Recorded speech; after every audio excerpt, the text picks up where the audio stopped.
Hey guys, Angela Nussbaum here with Foundation Massage. Here's my question for you. Do you dare to live a life without pain? I had a client come in recently. His wife had sent him, she's like, your shoulders hurt, go get a massage. So he came in and I worked on him and he went home and he says, honey, it was really, I don't know, it was weird. I think she thinks that people can live a life without pain. And she looks at him, she says, they can, dear. He says, no. People, they get older and you just have pain. People have pain. It's just a fact of life. And she looks at him and she says, honey, you're 36. Oh. So here's my question. What is your belief about pain? Do you believe that you have to experience it all the time? Or do you believe that you can experience it and move past it? I have a four-year-old daughter who loves Legos. And earlier she came in and she says, I'm going to make a castle.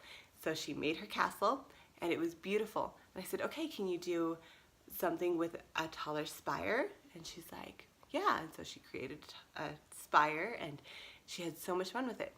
And the more I would instruct her on how to do this, the more she would create. Now, if I were to hand you a stack of blocks, I'm sure you could create the same sort of castle and the same sort of cube that she did. But as you're given more instructions and more learning and more thought processes, you're able to create more than you would have originally.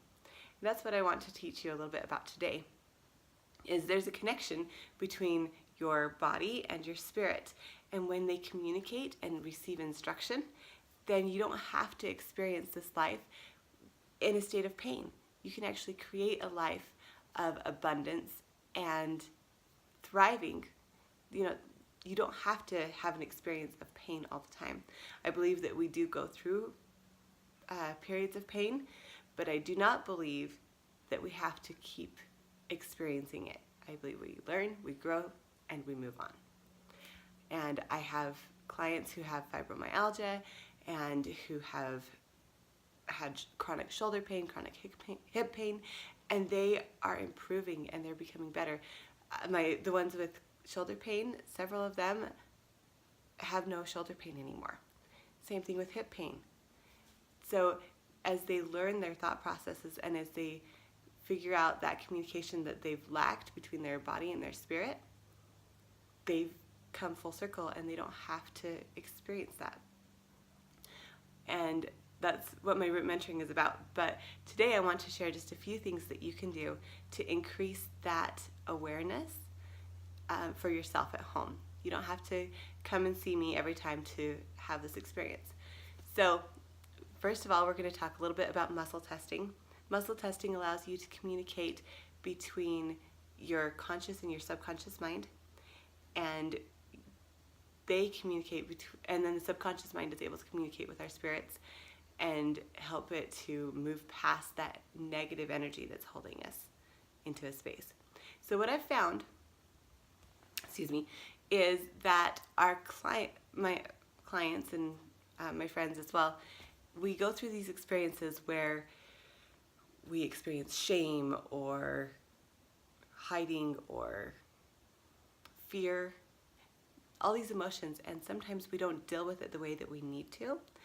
Instead, it gets pushed aside and shoved down into a space that you don't look at it, you don't watch it until all of a sudden you have this writhing pain and you just can't ignore it any longer. That's when I want you to test and say, okay, is this an emotion? Is this a core belief? One of the ways to know to ask for a core belief is if you release an emotion more than once. So first of all, muscle testing. If you don't know how, there's plenty of ways to do it. I always test if it's strong or if it's weak. You can do the ring test. If you're not familiar, you can look up sway test or muscle testing online. basically, sway test, you stand comfortably, and then you ask a question, like, or you say a statement, excuse me. My name is Angela, and I will naturally sway forward. If I say my name is John, I will sway backwards. And you can practice that a few times and make sure you're testable.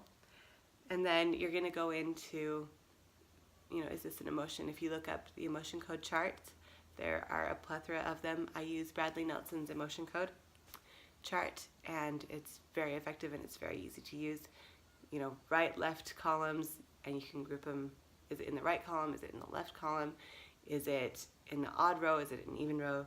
And then you can ask specifically of those 5 emotions which they are. If you release one emotion, to release it, you're going to take a magnet, or you can even use your finger from your forehead down around your back to the base of your skull. You're going to do that 3 times, and it's released. Then, if you find that you're experiencing that emotion again, you may want to evaluate your core beliefs. In order to do that, you're going to say, okay, first of all, do I have a core belief? Is it associated with this emotion? Okay. Once you identify what emotion it's correlated with, you can test and say, was this more than 5 years ago? Was this more than 10?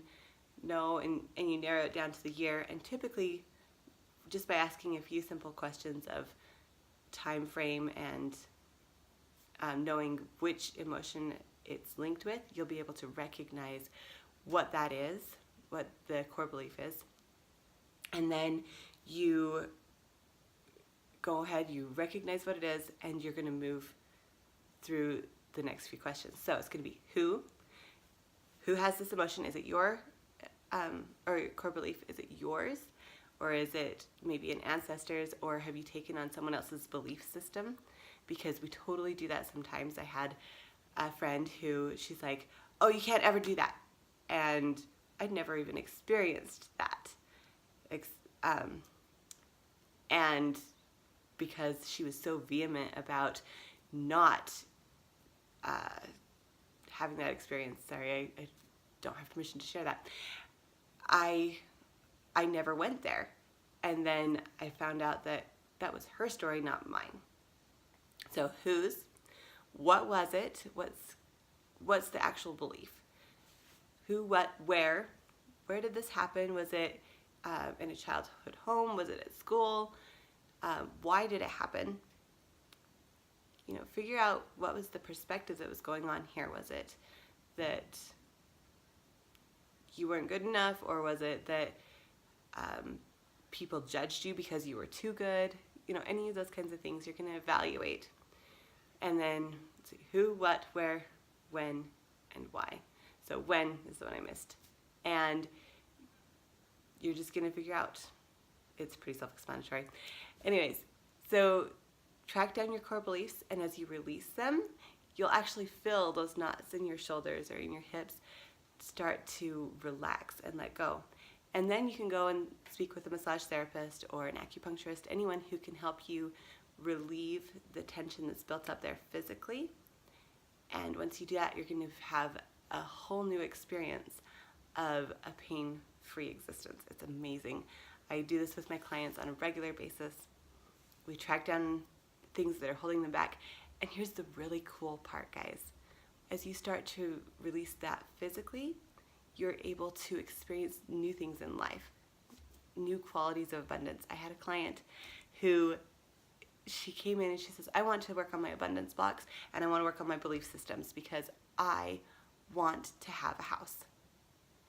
No, it started out, I want to have a better job, because she was a hairstylist and she only worked a few, it was hand-to-mouth kind of situation, and she felt like she was living with her parents and she wanted more.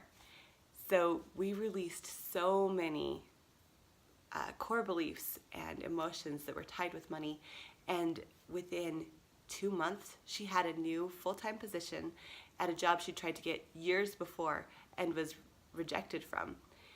It's full-time, it was more than she would have made back then, and now she's looking at buying a home. Guys, this is amazing. She's went from not believing she could have another job to having a job and looking at buying a home. So this is not just for physical. This is as you move through these layers and these expectations, you get to create a new life of abundance and freedom. It's really exciting. I hope this helps. Remember, test for emotions, recognize core beliefs, remember who, what, where, when, and why. And as you release it, take that magnet from your forehead all the way down to the base of your neck. If it's for you, 3 times. If it's for someone else, do it 10 times. And I will see you soon. Have a wonderful day.